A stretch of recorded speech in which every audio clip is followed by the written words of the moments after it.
নির্বাচনের মাধ্যমে প্রথমবারের মতো ভোটাধিকার প্রয়োগ করতে পারছেন প্রবাসীরা। এদিকে নির্বাচন এবং গণভোট প্রসঙ্গে নতুন নির্দেশনা দিয়েছে নির্বাচন কমিশন।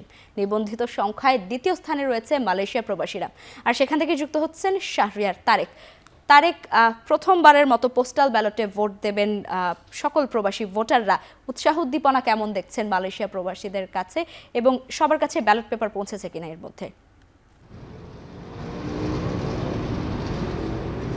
লাইভা, আপনি যেটি বলছিলেন যে আসলে স্বাধীনতার পর এই যে 54 বছর পর প্রথমবারের মতো কিন্তু সাংবিধানিক অধিকার অর্থাৎ ভোটাধিকার প্রয়োগের সুযোগ পাচ্ছেন। এ পর্যন্ত যে সকল দেশ থেকে প্রবাসীরা নিবন্ধন করেছেন, মালয়েশিয়া থেকে 84,292 জন প্রবাসী নিবন্ধন করেছেন।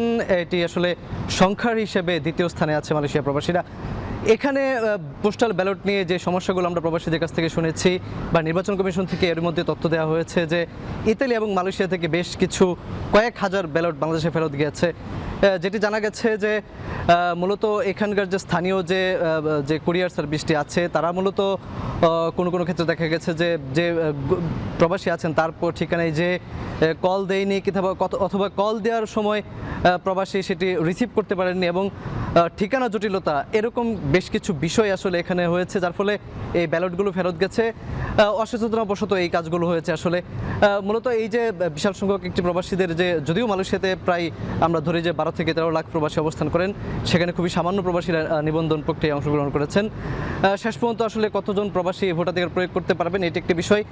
তবে আসার কথা হচ্ছে যে এত কিছুর মধ্যেও নির্বাচন কমিশন থেকে আজ আর কয়েক ঘন্টা পর, অর্থাৎ বাংলাদেশ সময় 5টা, মালয়েশিয়ার সময় 7টা থেকে প্রবাসীরা ভোটাধিকার প্রয়োগ করতে পারবেন।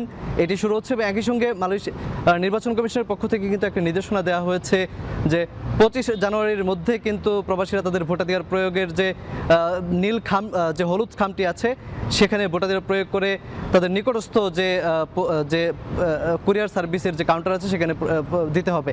মোটা দাগে এটি আসার কথা যে 25 তারিখের মধ্যে আসলে প্রবাসীদেরকে তাদের ব্যালটটি পাঠাতে হবে, এবং সঙ্গে মালয়েশিয়ার 7টার সময় আসলে এই ভোটাধিকার প্রক্রিয়া শুরু হচ্ছে।